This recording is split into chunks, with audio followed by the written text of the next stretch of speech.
और point estimation के अंदर हमने ये देखा था कि अगर हमारे पास कोई पॉपुलेशन है और उसके पैरामीटर है mu, that was population mean, and then sigma that was population standard deviation, और पी वाज इफ प्रोपोर्शन।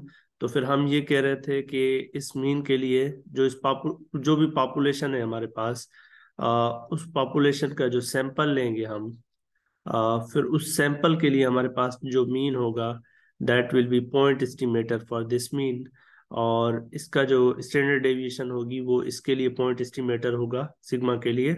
और यहाँ पर जो प्रोपोर्शन होगा आपके पास सैंपल में, वो आपके पास जो पॉपुलेशन प्रोपोर्शन है अ, उसका पॉइंट एस्टिमेटर होगा। यहाँ तक बात हमने कर ली थी कि पॉइंट एस्टिमेटर क्या होता है, और जो वैल्यू होती है उसको हम कहते हैं पॉइंट एस्टिमेट। तो इस हिसाब से मैं like I have got something. जो हमने एक एग्जांपल किया था ई ए आई वाला, यानी that was electronics associates incorporated वाला, उसके अंदर ये हमने इस चीज को कवर किया था, दैट वाज हियर, कि वहां पर हमारे पास जो पॉपुलेशन की मीन थी, यानी जो एनुअल सैलरी थी, दैट वाज 71,800 US डॉलर्स। और उसके बाद वहां पर पॉपुलेशन का जो स्टैंडर्ड डेविएशन था एनुअल सैलरी का, दैट वाज $4,000। और उसके बाद पॉपुलेशन प्रोपोर्शन वहां पर 0.60 आ रहा था।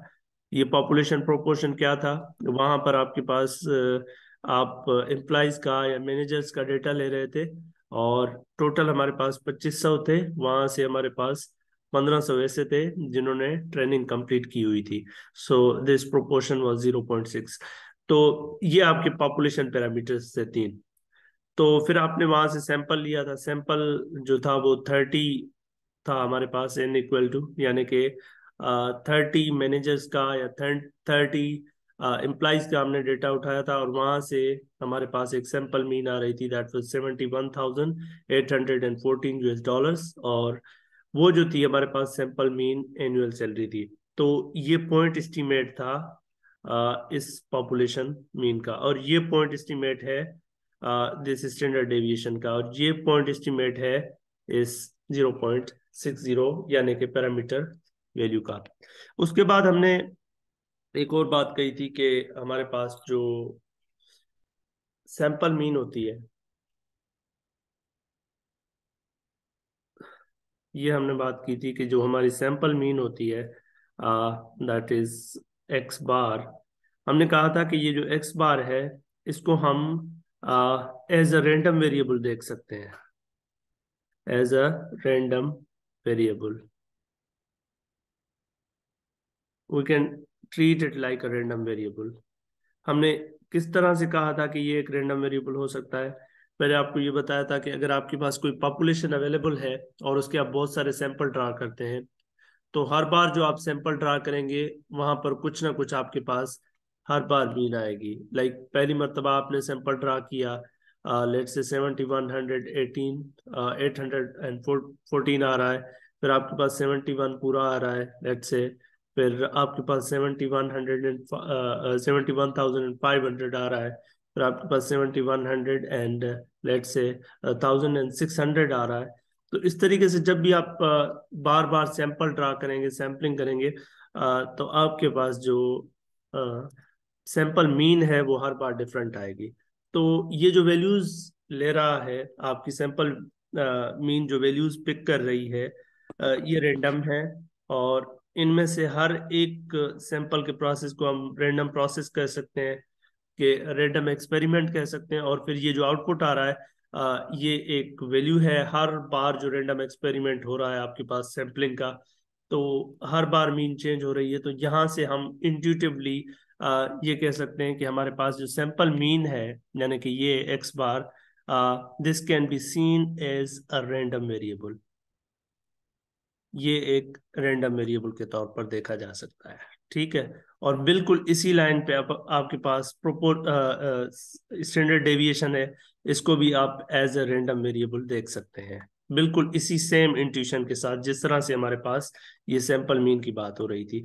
और आपके पास जो प्रोपोर्शन है सैंपल का, इसको भी आप as a random variable treat कर सकते हैं। What next? तो नेक्स्ट ये है कि अगर ये रैंडम वेरिएबल है तो फिर आपके पास, जब भी आपके पास कोई रैंडम वेरिएबल आता है तो वो रैंडम वेरिएबल लाजमी कोई ना कोई डिस्ट्रीब्यूशन फॉलो कर रहा होता है, आपके पास कोई ना कोई उसकी प्रोबेबिलिटी डिस्ट्रीब्यूशन होती है।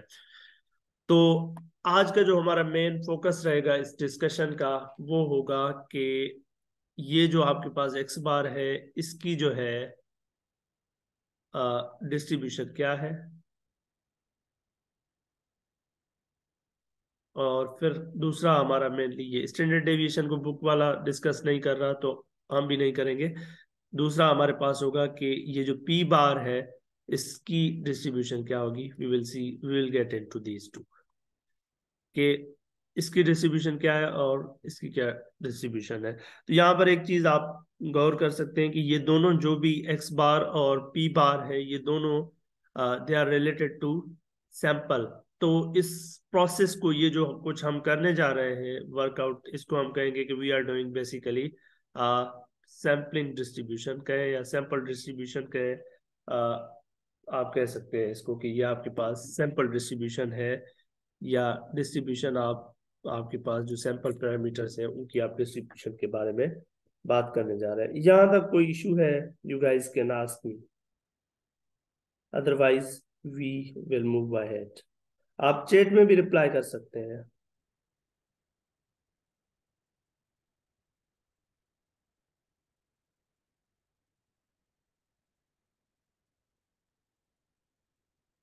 So let's begin with sampling distributions. Sampling distributions.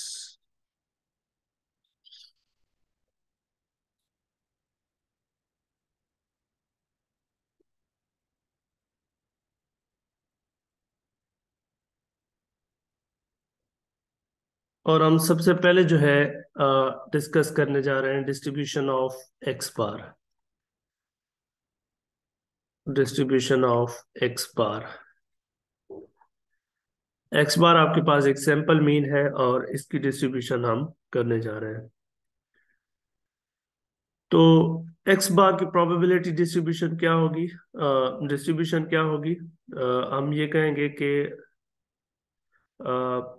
आप सिंपल लफ्जों में अगर कहना चाहें तो जो भी एक्स बार वैल्यूज ले रहा है आपके पास, the sampling distribution of X bar is the probability distribution of all possible values of sample mean. So all possible,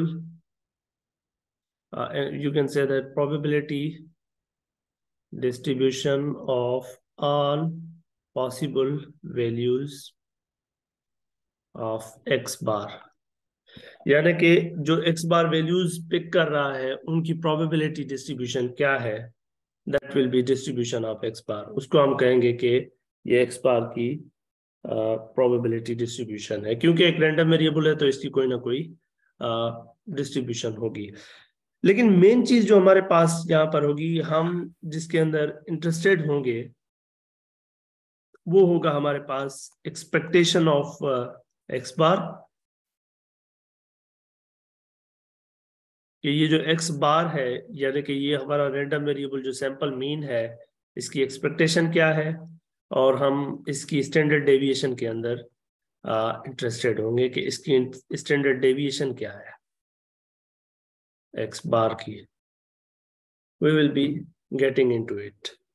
तो सबसे पहले हम बात करते हैं कि एक्सपेक्टेशन ऑफ एक्स बार क्या है, यानी कि एक्सपेक्टेशन ऑफ सैंपल मीन क्या होगी, क्योंकि सैंपल मीन एक रैंडम वेरिएबल है यहाँ पर, तो we are interested in finding out कि इसकी एक्सपेक्टेशन क्या है। So we want to see expectation of X bar, यानी एक्सपेक्टेशन ऑफ सैंपल मीन, यानी आप जो सैम्पलिंग कर रहे हैं, आपका जो प्रोसेस है जिसमें आप बार बार सैंपल्स ले रहे हैं किसी पॉपुलेशन के, आपने 30 जैसे 500 में से सैंपल लिए थे, तो हर बार आपके पास कोई ना कोई सैंपल मीन आ रही थी। तो ऑन एवरेज मीन क्या होगी, यानी कि ऑन एवरेज आपके पास जो वो सैंपल की मीन है वो क्या रहेगी, that will be the expectation of sample mean. And interestingly I would say कि थोड़ा अगर पीछे चले जाए यहाँ पर, तो हमारे पास एक पॉपुलेशन होती है ना। तो हमने ये कहा हुआ है कि जो पॉपुलेशन है उसकी मीन को हमने म्यू कहा था, और जो पॉपुलेशन की स्टैंडर्ड डेविएशन है उसको हमने सिग्मा कहा हुआ है, और जो पॉपुलेशन का प्रोपोर्शन है उसको हमने पी कहा हुआ है। तो यहाँ पर एक बहुत ही इंटरेस्टिंग चीज अकर होती है, और वो इंटरेस्टिंग चीज ये है कि जब आप सैंपल मीन की एक्सपेक्टेशन लेते हैं, एक्सपेक्टेशन ऑफ सैंपल मीन, यानी आप बार बार सैंपलिंग कर रहे हैं, आपके पास एक्सपेक्टेशन आ रही है हर बार, फिर वो जो एक्सपेक्टेशन आपके पास आ रही है सैंपल्स की, फिर जब उसकी मीन लेते हैं, यानी कि आप उसकी एक्सपेक्टेशन लेते हैं, तो वो आपके पास बराबर हो जाती है द पॉपुलेशंस ओरिजिनल मीन, यानी जो आपके पास ओरिजिनली जो पॉपुलेशन की मीन है उसके बराबर हो जाती है ये। That's very interesting. और यहाँ पर एक और चीज डिफाइन की जाती है कि unbiased point estimator, I'll say unbiased point estimator. Unbiased point estimator क्या होता है? हम ये कहते हैं कि when expected value of point estimator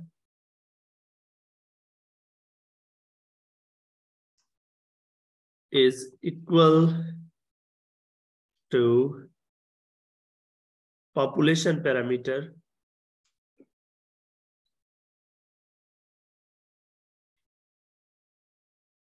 then we say that point estimator is unbiased.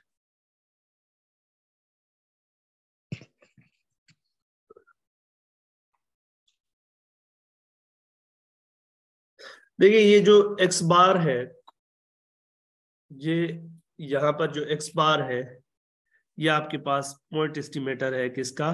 Mu का।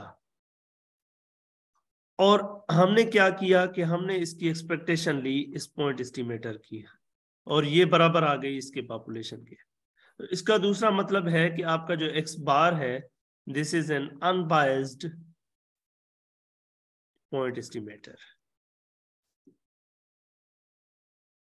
That is remark, unbiased point estimator.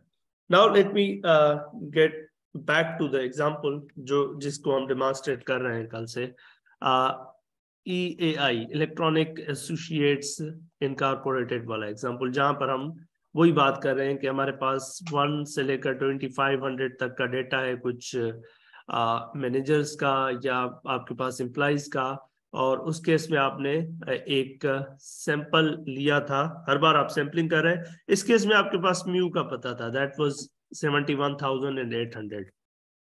तो ये जो अब यहाँ पर मेरे पास जब भी आप सैंपलिंग करेंगे, यहाँ पर लाइक x बार आप बार बार फाइंड करेंगे, सैंपल मीन फाइंड करेंगे, तो वो जो सैंपल मीन की एक्सपेक्टेशन है इस केस में वो किसके बराबर होनी चाहिए?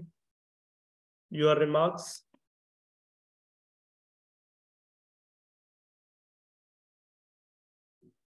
Yes, your remark. किसके बराबर होनी चाहिए expectation of this sample mean?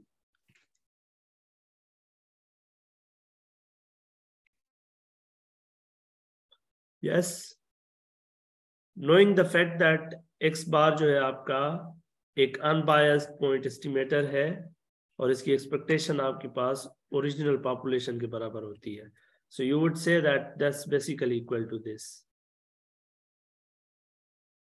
ठीक, बिल्कुल इसी तरीके से अगर आपके पास कोई पॉपुलेशन है जिसकी मीन है, लेट्स से कोई और एग्जांपल है आपके पास, आपके क्लास की बात कर लेते हैं।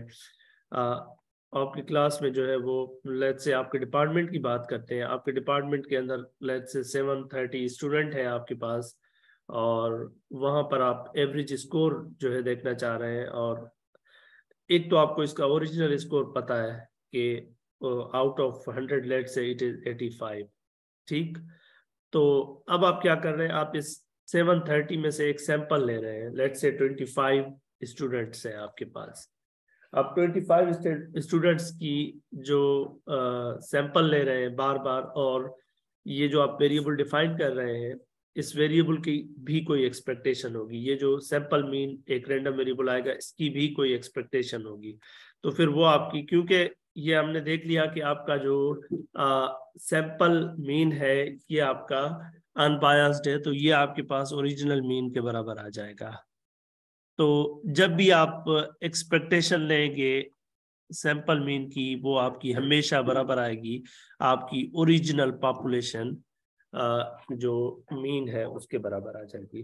तो this was something about the expectation of sample mean, जो कि एक पॉइंट एस्टिमेटर है पॉपुलेशन मीन का। Let's now talk about standard deviation.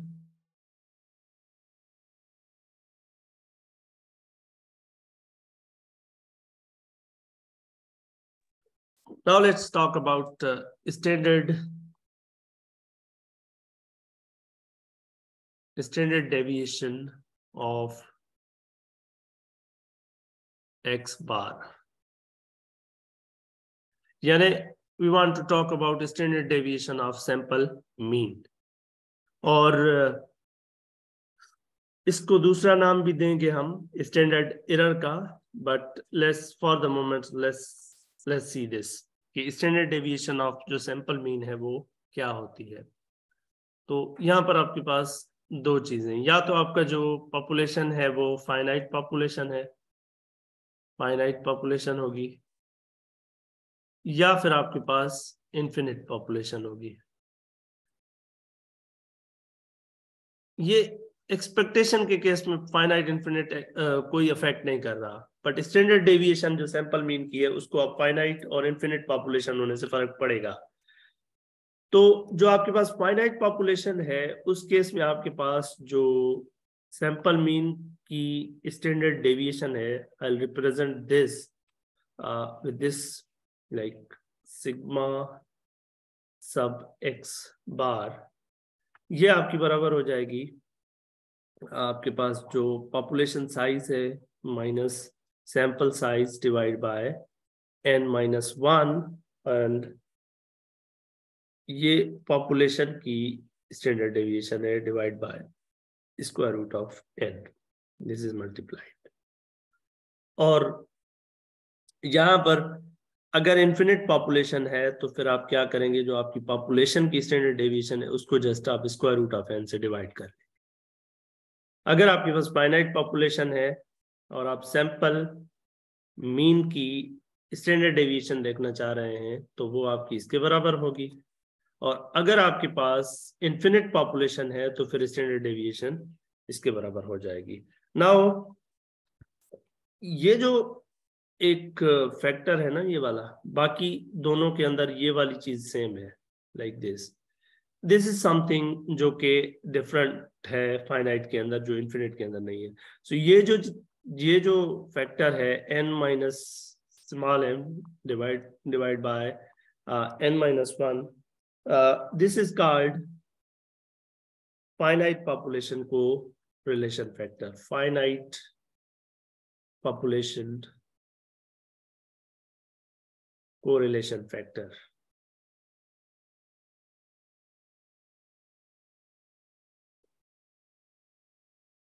So if you have a sample mean and you want to compute its standard deviation, so फिर आपको देखना होगा कि आपके पास पॉपुलेशन फाइनाइट है या पॉपुलेशन आपके पास इन्फिनिट है।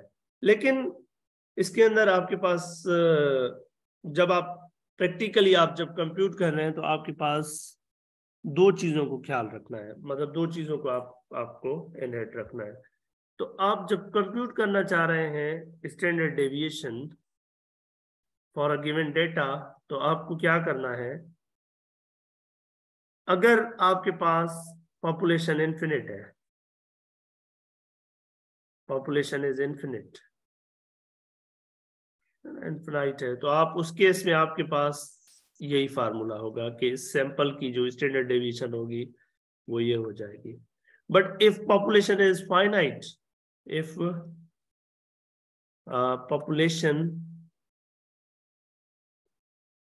इज फाइनाइट, तो फिर आपने क्या करना है, आपने जो आपका सैंपल है उसको डिवाइड करना है, सैंपल साइज को आपने पॉपुलेशन साइज से डिवाइड करना है।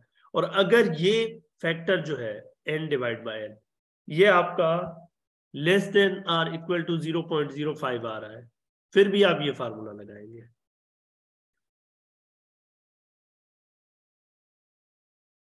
और अगर ये आपके पास सैंपल साइज और पॉपुलेशन साइज का रेशियो इस 0.05 से बढ़ जाता है, दैट इज एक्चुअली 5%।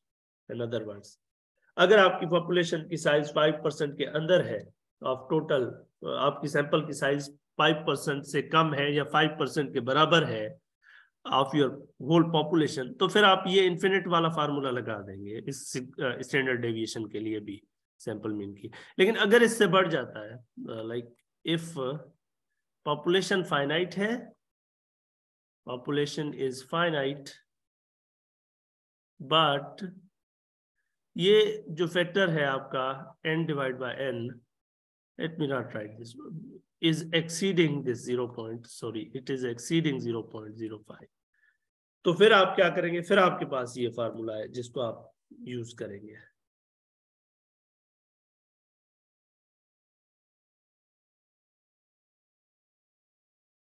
तो आपके पास क्योंकि डेटा होगा फाइनाइट के केस में, तो आप जस्ट चेक करेंगे कि आपका ये रेशो साइजेस का जो रेशो है सैंपल साइज का वर्सेस आपकी जो पॉपुलेशन साइज है, वो अगर 5% से कम आ रहा है तो आप ये इन्फिनिट वाला फार्मूला यूज करेंगे। Otherwise you will use the formula जहां पर आपके पास पॉपुलेशन कोरिलेशन का फैक्टर यूज हो रहा है। एज आई मेंशन्ड अर्लियर कि आपका ये जो सिग्मा, अच्छा यहां पर let's go for that example of EAI। वहां पर आपके पास जो टोटल साइज है वो 2500 है, और आपने जो सैंपल लिया था वो 30 का था। Just tell me what is this n over n, ये किसके बराबर है? You guys can respond and chat.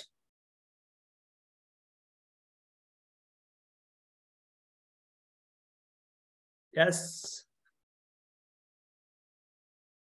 Good, I have got one response. Yeah, it's 0.012. Anybody else? 0.012. So that's basically 0.012. Yeah, anyone else?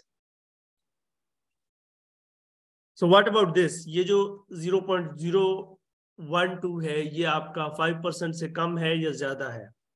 Or at least respond me for this. क्या आपके पास ये 0.012 है, ये greater है 0.05 से या 0.012 लेस है 0.05 से? It's less than 5%. Yeah, great. So क्योंकि आपके पास ये जो आपका एग्जाम्पल था इलेक्ट्रॉनिक्स वाला, इसके अंदर आपके पास ये जो सैंपल साइज का रेशो है पॉपुलेशन साइज के साथ ये 0.05 से कम है, यानी 5% से कम आपने पॉपुलेशन रखी है, तो इसका मतलब ये है कि आप ये वाला फार्मूला लगा सकते हैं इसको कंप्यूट करने के लिए। ये लगाकर आप कंप्यूट कर सकते हैं कि आपकी स्टैंडर्ड डेविएशन क्या है सैंपल मीन की फॉर द EAI प्रॉब्लम जिसको हम डिस्कस कर रहे थे। तो वहां पर आपको याद होना चाहिए कि आपके पास सिग्मा 4000 था और आपका n 30 है, तो आप जस्ट पुट करें 4000 divide by 30। Now let me know what is this, तो ये किसके बराबर है? Compute and tell me.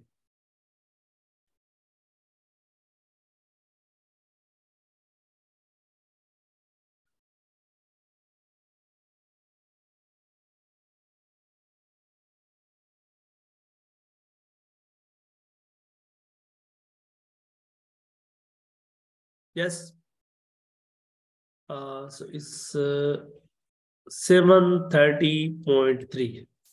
Let's say this 730.3. So for the electronics associates problem, our standard deviation is going to be 730.3.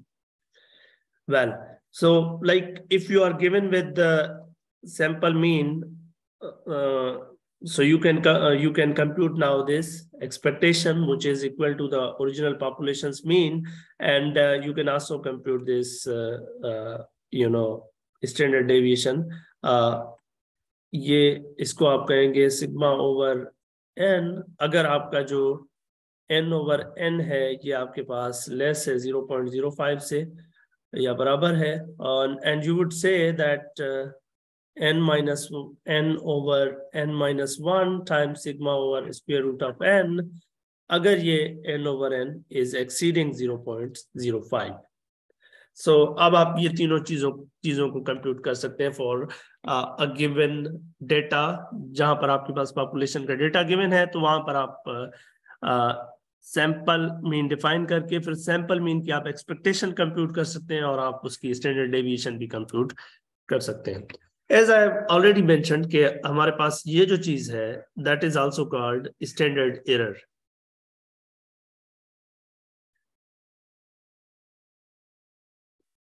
Standard error, अच्छा, ये standard error basically आपको allow करता है कि आपके पास एक ओरिजिनल मीन थी जो कि that was mu for the population, that was population mean, और दूसरी है आपके पास सैंपल मीन। तो ये जो सैंपल मीन है स्टैंडर्ड, ये जो सैंपल ये जो स्टैंडर्ड डेविएशन है या जिसको हम स्टैंडर्ड एरर कह रहे हैं, ये आपको अलो करती है। आप देख सकते हैं कि ये जो आपकी सैंपल मीन है ये इस पॉपुलेशन से कितना दूर है, लाइक कितना दूर हो सकती है। You can using this standard error you can see के ये जो आपकी सैंपल मीन है ये इस पॉपुलेशन से कितना डिफर करती है। आई वुड से कि आपके पास ये जो है इसको आप कहते हैं स्टैंडर्ड एरर, या आप standard maybe you could say that the standard deviation of sample mean, या इसको हम कहेंगे standard error, it allows you or it is used to see how far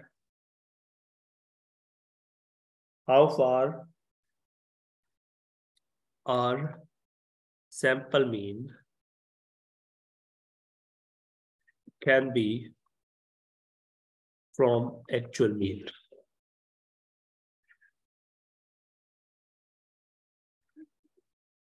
अच्छा, यहां पर भी बहुत ही इंटरेस्टिंग बात है ना, जब आप ये बात कह रहे हैं ना कि आप देख सकते हैं कि ये जो एक्स बार है ये कितना दूर हो सकती है, कितना डिफर कर सकती है आपसे, इससे व्यू से, तो इसको भी आप ये नहीं बताएंगे कि ये इतना दूर हो सकती है लाइक वर्ड्स में। यहां पर भी आपके पास एक प्रोबेबिलिटी के टर्म्स में आपको बताना होगा कि क्या प्रोबेबिलिटी है कि मेरी ये जो मीन है ये वाली, ये इस मीन के कितना करीब है। In other words I will explain it this way कि यहां पर आपके पास मीन है तो आप एक इंटरवल देंगे कि भाई ये मीन थी मेरे पास पॉपुलेशन की, इसका ये इंटरवल मैं अगर रखूं, यहाँ पर भी मीन में से इसमें से 500 माइनस कर दूं और 4000 या इसमें प्लस कर दूं 500 फॉर एग्जांपल कुछ भी, तो अब मैं ये बात कर सकता हूं कि कितनी प्रोबेबिलिटी है कि मेरी जो सैंपल मीन है वो इस इंटरवल के अंदर आएगी, यानी इसकी जो वैल्यूज हैं वो यहां पर लाया करेंगी। व्हाट इज द प्रोबेबिलिटी कि मेरी जो सैंपल मीन है will be with in this. In other words, क्या प्रोबेबिलिटी है कि ये जो मेरी लाइक आई वुड से कि क्या प्रोबेबिलिटी है कि मेरा जो एक्स बार है वो म्यू माइनस 500 और म्यू प्लस 500 के बीच में आ रहा है। What is the probability? So we are going to get into it. तो ये बेसिकली जो है इसकी स्टैंडर्ड डेविएशन की हेल्प यहाँ पर भी आपको जरूरत पड़ेगी। 1 मिनट के अंदर हमारी जो मीटिंग है वो रिन्यू होने जा रही है, तो let's meet in a minute. I am sending you again this link. यहां तक कोई सवाल है तो आप पूछ सकते हैं, otherwise we are going to meet in a minute. इसमें कोई मसला है तो आप बता सकते हैं, यहां तक जो हम डिस्कस कर रहे हैं। No sir. Thank you.